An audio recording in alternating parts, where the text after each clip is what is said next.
would all tend towards the production of a subcontinent if we had the proposition also that there were volcanic upheavals. The volcanic upheavals, in fact, did just this. They produced in Atlantis immense outpourings of sedimentary material, and the surface of Atlantis was pockmarked by some of these high things, these high volcanic structures. They in their turn weathered and produced a degree of sedimentation, not very much, but around them certainly. And in amongst this sort of condition, the low-lying, this was the main structure of Atlantis, was very low-lying. Probably a lot of the area was not more than about 50, 100 feet above sea level. Certainly the life experiences that I've had of that unstable continent indicated that it was very hot, that there were mangrove swamps there, and that the vegetation was very similar to the vegetation that I knew in the South Africa, in Durban, the region around Durban, at least up top. When we take this region of the Atlantic from Martha's Vineyard, it would be a little higher than that, it would be something like that, from Martha's Vineyard to Gibraltar, and we examine the contours of the Atlantic, we find that there is a mid-Atlantic ridge, and that it is fairly shallow, and then the Azores are prominent, and something like that, but definitely a mid-Atlantic ridge. So there are these peaks that can be seen through the section of the seabed, indicating volcanic structures, and the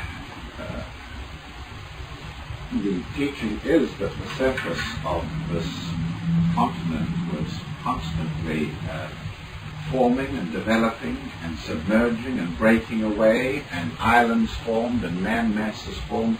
It was a very, very unstable region, but it was a vastly benign place to live in. And so Atlantis produced civilizations that were fairly mobile. They would form easily, and if they weathered badly and broke up, well, there were plenty more regions for people to settle. But it was the colonies that supported Atlantis.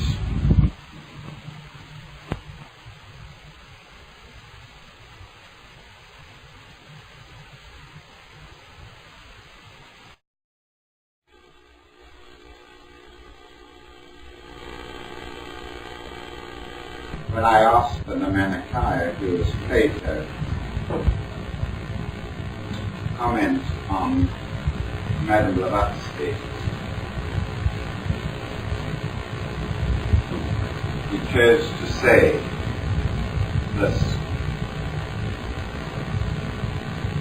she saw worlds within worlds.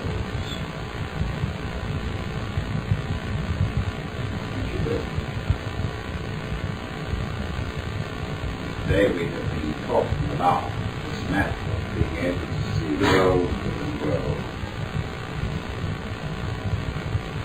One cannot follow the whole subject of the esoteric without, for long years, in my case 30 years, without discovering some unusual features about seeing worlds within worlds. I long ago discovered that there was an interesting relationship between the use of a magnifying glass to inner worlds. I will often use a magnifying glass even when the print has no need for magnification. I used to find it a method of engaging my attention on perhaps a dry subject. To use a magnifying glass to read something, I rarely do it. I used to note that when you use a magnifying glass to look at anything, perhaps the blossom of a flower, or any tiny object, or even a large object, it seemed to give you a completely new dimension. It seems to give you the ability to see into the life of the thing that you are examining. Almost as if when you're looking at the lettering on the book you're reading through a magnifying glass, you are walking in amongst the letters. And I often wondered about that because I noted it many years ago. And today I understand a little bit more about its application.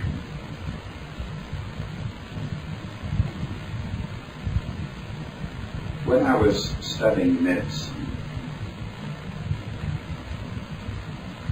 my eyes began to give me trouble.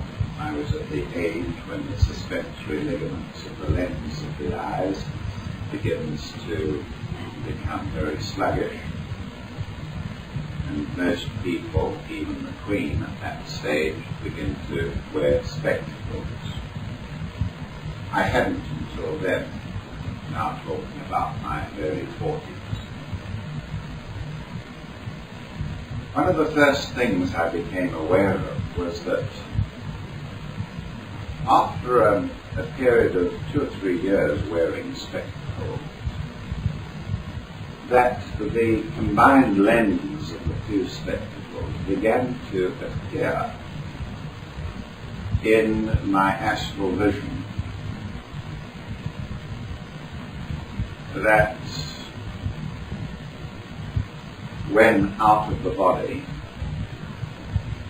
the lenses, just the glass part but not the frame, were part of the astral mechanism. Of course, I pondered on this. It didn't last for long. I pondered on it and realized that any device in the outer world that concentrates, that enables one to focus, and in fact provides in itself a focal region for the emission of energy from the brain via the optic nerve, has esoteric effects. You have, most of you, read my book, The Third Eye, and in it you have seen how man slowly formulates an area in front of his brow that is indeed a focal point for the input of Atma, Buddhi and Manas. This sensitive region in front of the brow acts as a vortex. It acts as also a magnifier and an image-making device. A lens, in any case, enables an image to form. A lens or image former for the third eye, both in the ability of that organ to project outwardly or to receive input. And the way in which this vortex is enhanced can be through a subjective method of putting it together and also an objective method of putting it together. the vortex itself in front of the brow comprises energies of Atma, Buddhi and Manas and their lower reflections.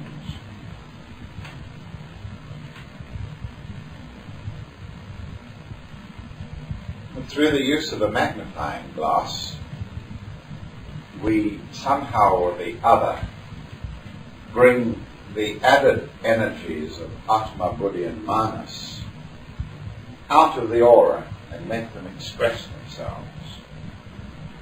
And we register this as the ability to see into what we're looking at through the magnifying glass, see things into what is being perceived, to see worlds within worlds, to see moving around the print observed through a magnifying glass, all sorts of implications of what the printed letter actually means. In other words, an abstract background to the finite which is being studied, an abstract background to the finite which is being studied. So the use of a magnifying glass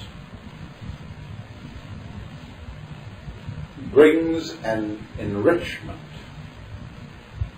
of background material to whatever you're studying. If you were going to be capable of psychometry, if in observing a ring you had a degree of psychometry which enabled you to comprehend something about the life of the owner of the ring, then using a magnifying glass enhances this ability.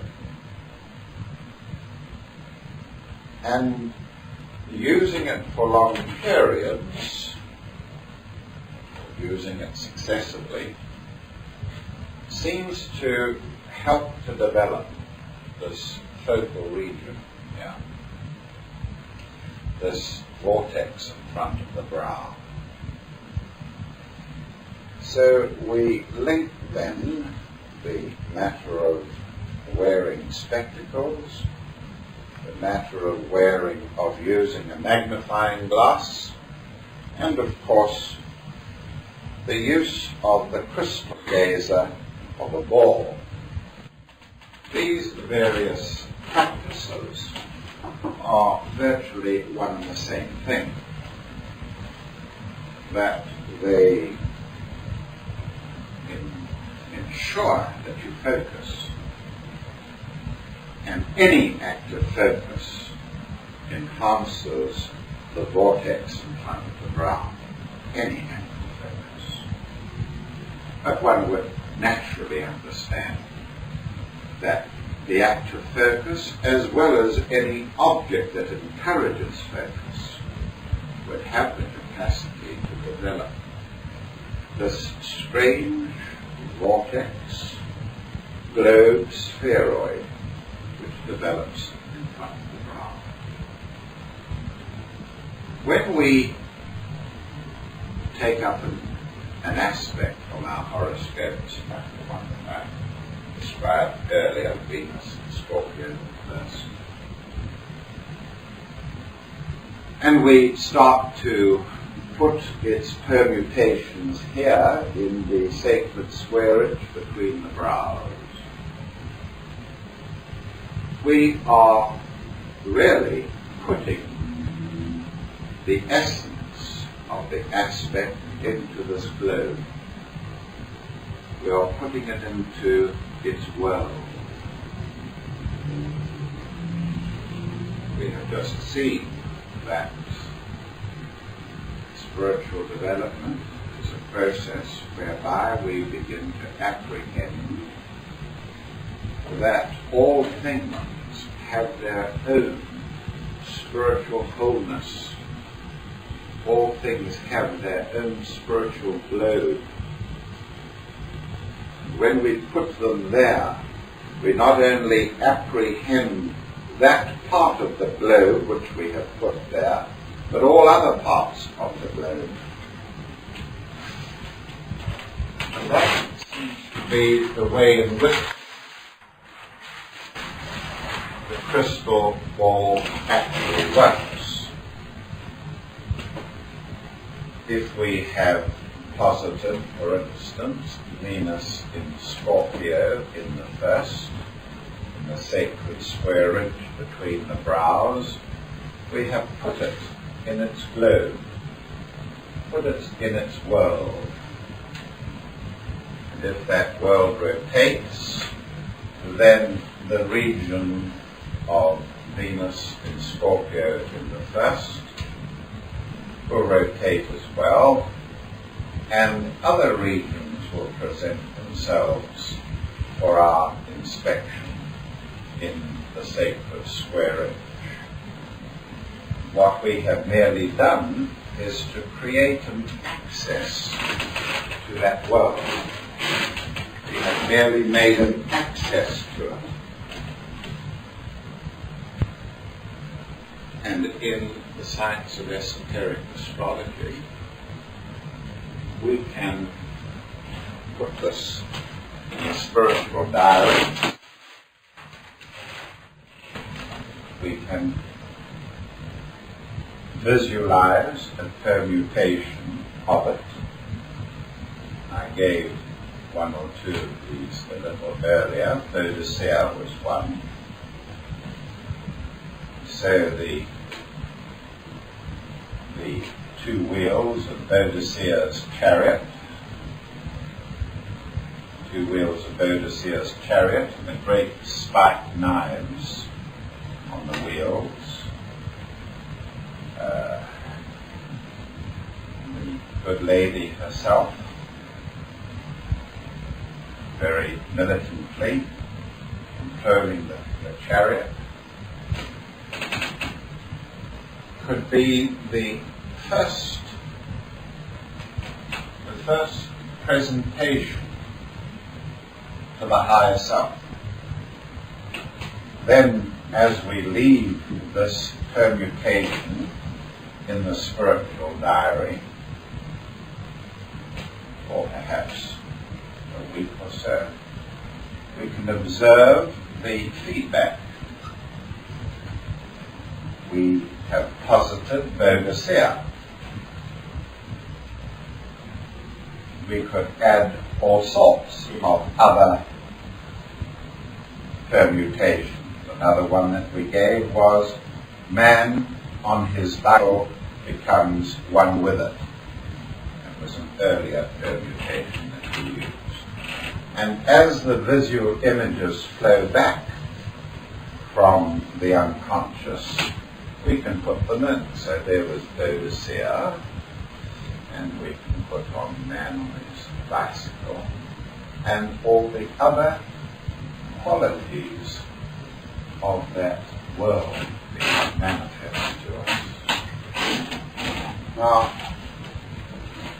unless you are being deliberately stupid, you would know that I am drawing you slowly and progressively into a reading of the Akashic records, into a reading of the Akashic records. One does not set out right from the beginning and say, we're going to sit down here and now and start to read the Akashic records. Masters don't work like that, and certainly the Manichae of Plato never works like that. You can be absolutely sure that you will have to work damn hard to get any sort of results. But these certainly may be given.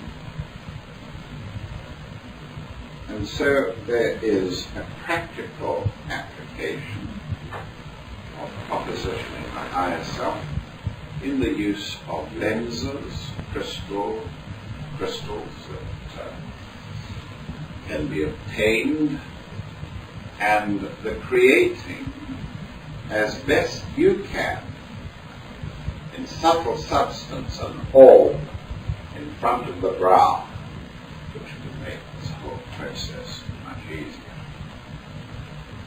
But always remember that we are searching for the ability to see the larger whole, not just the atom, but the cell in which it lives and moves and has its being. not just the cell, but the organ in which it lives and moves and has its being. And not just the organ, but the human body in which it lives and moves and has its being. Not just the human, but the planet in which it lives and moves and has its being. On into the solar system, galaxy, universe. And in between these stages of atom, cell, organ, man, planet, solar system, universe, there are many intermediaries. Between organs and the man himself, there are bodily systems.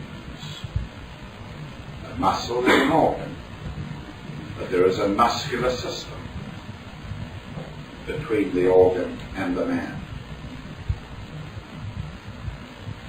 The next hole above man is not the planet. The next hole above man is his race. The race is symbolized by the manu of that race. And by race we mean, of course, the esoteric view of races.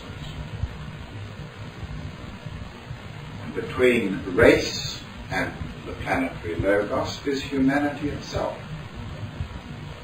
So we see man as a whole, as a living thing, and we see his subrace, and we see humanity, of which the subrace is a part, and the planetary logos, of which humanity happens to be the throat chakra.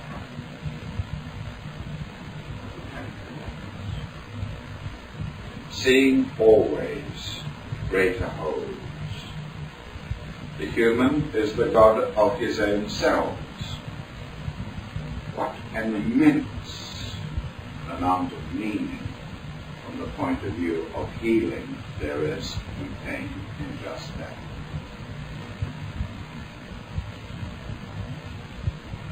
We are changing in human consciousness at a pace which even the most accomplished and expert of us can hardly keep abreast of. We are moving into an age in which there is a sort of cassette intellect. The youngsters that are pouring out of our schools today, good schools in the esoteric meaning of that word, have got cassette brains. They are just popping in a different cassette and thinking along standard cassette lines. When they are presented with problems, with challenges, they have no depth. They can't find a previous experience or resource with which to meet these challenges. They have only got cassettes, cassette knowledge to meet. We're always shaken out a little bit. Of course, it's useless to say, well, what would you do if you hadn't got the society that you're living in? Well, the circumstances may be that they will never be without this kind of society, but the question doesn't even arise. And we're talking about youth of today in terms of the jungle. They aren't in a jungle. They're in a world of cassettes. Everything's on cassette. Nothing needs to be thought out. No challenges call up inner resources. It's all dealt with. There is a standard cassette method of dealing with it.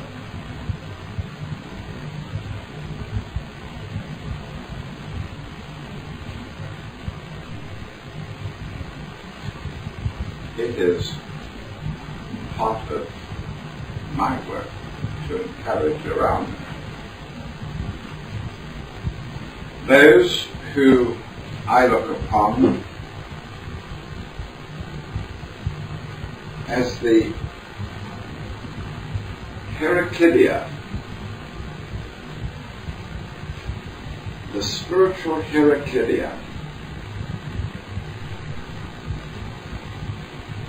In ancient days, the great hero Hercules was so perfect in physical form that he was sought after by whole cities to marry into the maidens of the city, leave behind him as many offspring as he could manage as he moved through the various cities. There developed eventually a whole group, almost a subrace, tribe anyway, of the offspring of Hercules. They had to battle to take over the Peloponnnesia, the Greek nation. Finally did so. With what results we know today. The three particular groups of them. Eventually the glory of Greece became expressed in the West as the natural stream of expression, in fact, for the Western Hemisphere. Very important matter. And that is why the Manu come into existence at all. They head either the race in a physical form of perfection or mentally perfect. They give direct the whole race. They strengthen the race by breathing into it. And in this respect, Hercules had played his part wherever he was. There have been many attempts down through history to talk of an elect on the earth, God's elect. Certain spiritual groups in the world today, religious ones sometimes, like Jehovah's Witnesses, talk about spiritual elect. Well, we do too. Not in any vain sense or exclusive sense. On the contrary, the very nature of these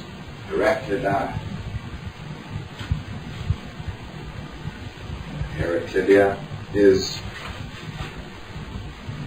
that they are inclusive, that they are spiritually alert, they are aware of greater wholes, that they are frontiersmen,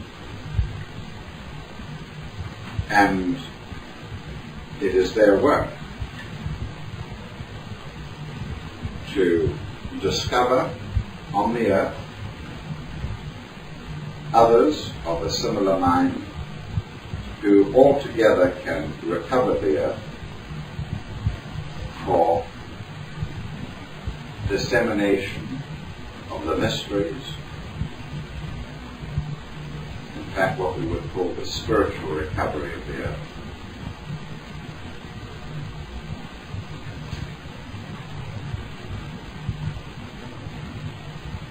And it is they that need some of the instructions which I have given out here today. They need that kind of instructing, how to gain contact with greater wholes. We need to restore here in the Western Hemisphere the natural numinous energies associated with subjective images. Our imagery has become shabby, mainly through orthodox religion, allowing them to decay or overusing them. We need to restore these lost, enriching images and symbols which we have recourse to. We're in a difficult stage at the moment of trying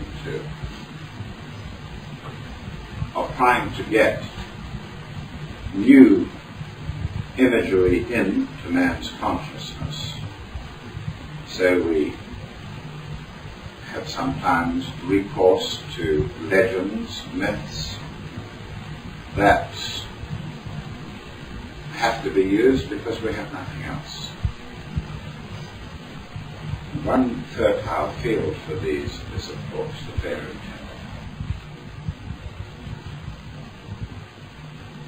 Now, I have given you out the fisherman and his wife. We're going to leave you with this in the second part of the afternoon. And we're going to ask you to extract from it. We'll give you paper to write on. We would like you to sit in the classroom or anywhere in the college you wish. You don't have to return the information today. We would like you to browse over, even have rap sessions, we don't mind, about the esoteric significance of this story, this fairy story. It is profoundly significant and very relevant to you, very relevant to people today in the world who are struggling for expression. I could have selected equally a story like Hansel and Gretel, the babes who were deliberately taken into the woods and left to die. That story is well known to us. The story of a very poor woodman and his wife, who was stepmother to his two children, a boy and a girl. In these fairy tales, so frequently a boy and a girl come up as the central theme. Or twins, brother and sister, two brothers, two sisters, comes up so frequently that it must have meaning.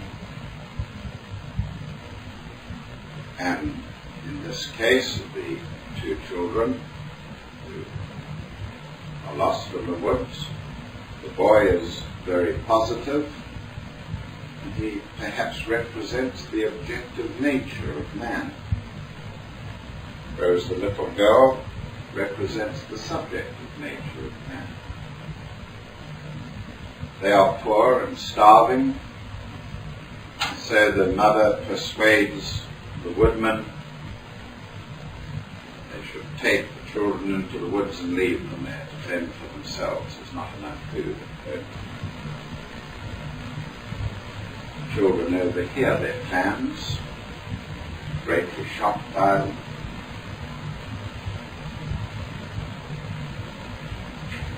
And the little boy, with resolution, makes an initiative, makes a plan to abort them.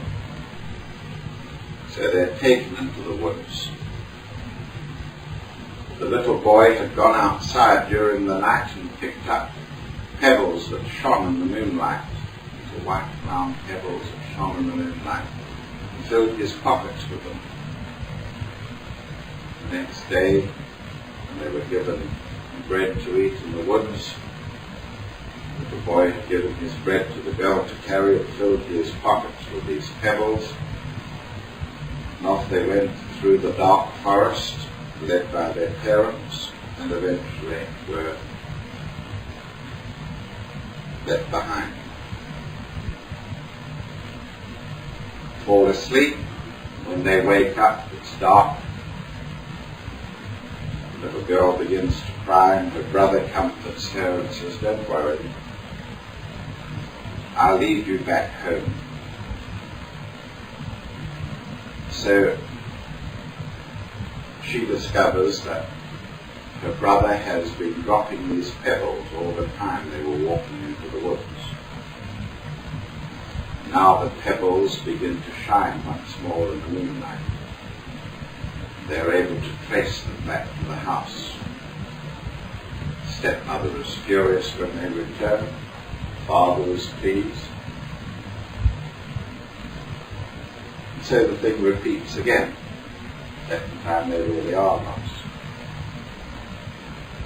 Lovely story told to children, but really also it has a esoteric background.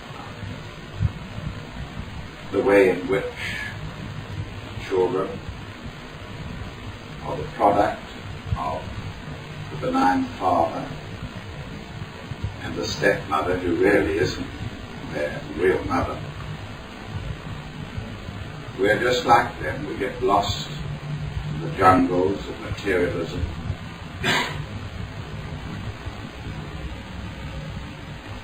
And it is the mother that is responsible for it. Material world, mother matter, material form. How in the early stages we have knowledge of how to get back to the Father's house. There is the pathway that we have trodden, and with a little bit of recall we can remember that we can come out of the Garden of Eden, out of the Hyperborean continent. But on the second occasion, the children go out, and the boy breaks his bread up and leaves crumbs behind to show the way back. Of course, the birds eat the crumbs. They can be lost, can't find their way back.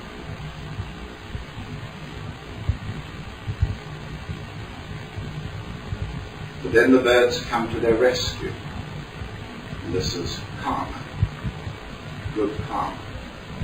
And that's all we've got in the later stages of human evolution. It's all we've got. The acting out of good karma, involving the good karma. So the birds, because of the bread that they, crumbs that they got from the children, they've eaten it. Now they return the good act, and they show the children the way back to the house. The birds, of course, not only act out good karma, but they also represent the super different, the leaders, the spiritual leaders of mankind, who have to lead the little ones back to the Father's house in heaven. Both the trails have their meaning in the antakarana thread that always can lead us back to the Father in heaven. Now that's just a simple esoteric interpretation, probably the most famous of all the fairy stories, the babes in the wood. And what I'm asking you to do is to read over The Fisherman and His Wife, use the library here for reference, and next week or the week after bring us back some written work. Notes will do, and you have to write about flowing English, but if you would like to, you could use the material for the magazine, very good. Your esoteric version of the fisherman and his wife.